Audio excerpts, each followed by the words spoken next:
안녕하세요. 해피 뉴 이어의 유신현 원장입니다. 오늘은 많은 분들이 헷갈려 하시는 이명과 귀 먹먹함의 관계에 대해 말씀드리겠습니다. 이 두 가지 증상이 동시에 생기거나 시간차를 두고 나타나는 경우가 많죠.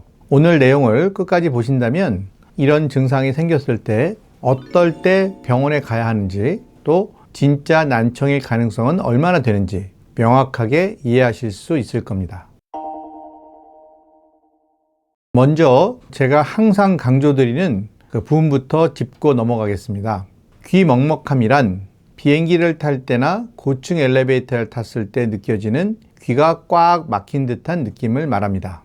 이 정의에 부합하지 않는다면 이후에 말씀드리는 먹먹함 관련 설명이 내 증상과는 다를 수 있기 때문에 혼란이 생길 수 있습니다. 그리고 이 먹먹한 느낌이 하루 이상 중간에 끊기지 않고 지속되고 자고 일어나도 여전히 그대로라면 그건 단순한 증상이 아니라 청력 저하 가능성이 있는 상태이며, 이럴 땐 꼭 청력 검사를 받아보셔야 합니다. 실제 환자들을 보면 크게 세 가지로 나타나는데요. 첫 번째는 먹먹함과 이명이 동시에 발생한 경우, 두 번째는 먹먹함이 먼저 생기고 이후에 이명만 남는 경우, 마지막으로는 먹먹함이나 이명이 단독으로 생기는 경우입니다.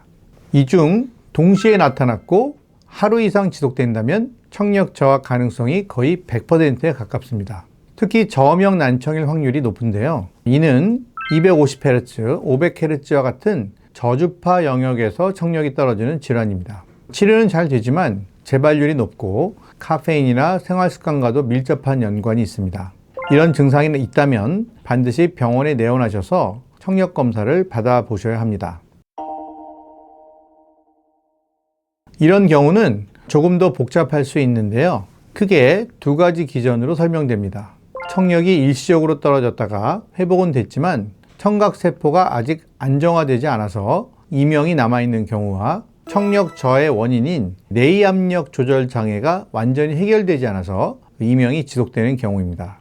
이 두 가지 경우는 정밀 청력 검사인 이음영 방사 검사와 전기 와우도 검사를 통해 감별할 수 있으며, 청각세포의 안정화는 보통 2주 정도 걸립니다. 그래서 이명이 2주 이내에 사라지면 정상 회복 과정으로 보고 2주 이상 지속된다면 추가 검사 및 치료 여부를 꼭 확인하셔야 합니다.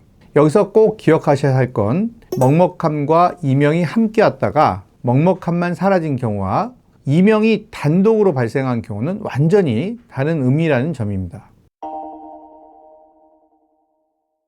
귀 먹먹함이 단독으로 발생할 때는 하루 이상 지속되면 청력 검사를 권유드리고, 만약 이명이 단독으로 발생한 경우는 병원 내원 시기가 경우에 따라 좀 차이가 있는데요. 낮 시간 활동 중에도 들릴 정도로 뚜렷한 이명이 24시간 이상 지속될 때에는 병원 방문이 반드시 필요하지만, 간헐적으로 이명이 들리는 경우에는, 특히 이제 자기 전이나 스트레스 상황처럼 특정한 조건에서 반복적으로 이명이 들릴 경우는 주 2회 이상, 그리고 한 번 이명이 지속될 때 5분 이상 발생할 때는 병원 내원을 권유해서 검사를 받아보시는 것이 좋겠습니다. 이명과 먹먹함은 단순한 증상이 아니라 난청의 초기 신호일 수 있습니다.